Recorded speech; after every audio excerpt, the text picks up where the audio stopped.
ఈ ఫామ్ ని మీరు తప్పుగా ఫిల్ చేస్తే మీకు నోటీస్ వస్తుంది అండ్ 2026 ఓటర్ లిస్ట్ లో మీ ఓటు ఉండదు. భారత ఎన్నికల సంఘం గణన ఫారం అని మీకు ఇలాంటి ఫామ్ ఇస్తారు. దీన్ని కరెక్ట్ గా ఏ విధంగా ఫిల్ చేయాలో 1 మినిట్ లో చెప్తా చూడు. కానీ దానికన్నా ముందు లైక్ చేసి ఫాలో చేసుకో, ఫ్రీనే. దీన్ని ఎన్యూమరేషన్ ఫామ్ అంటారు. ఇలా కనిపిస్తుంది. ఫస్ట్ పైన మీ లేటెస్ట్ ఫోటోని అతికించండి.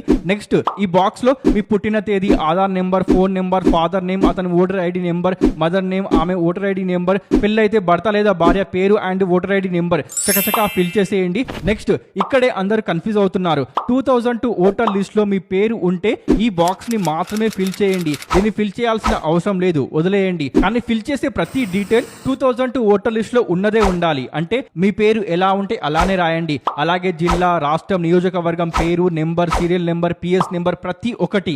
నెక్స్ట్ 2002 ఓటర్ లిస్ట్ లో మీ పేరు లేదు లేదా అప్పటికి మీకు ఇంకా ఓటు హక్కు రాలేదు. అప్పుడు ఈ బాక్స్ లో మీ అమ్మ, నాన్న, తాత, నానమ్మ ఇలా ఎవరి ఓటు 2002 లిస్ట్ లో ఉంటుందో వాళ్ళ డీటెయిల్స్ ఫిల్ చేయండి. అండ్ ఈ బాక్స్ ని వదిలేయండి, ఫిల్ చేయాల్సిన అవసరం లేదు. అండ్ ఫైనల్ గా ఇక్కడ సంతకం పెట్టి BLOకి ఇచ్చేయండి. ఫామ్ సబ్మిట్ చేయడానికి లాస్ట్ డేట్ తెలంగాణలో జూలై 24 అయితే ఏపీలో జూలై 14. అంత బానే ఉంది. కానీ 2002 ఓటర్ లిస్ట్ నా దగ్గర లేదు అనుకుంటున్నారా? డోంట్ వరీ, ఈసీఐ వెబ్సైట్ నుండి మీరు డౌన్లోడ్ చేసుకోవచ్చు. లింక్ బయోలో ఉంది, చూడు.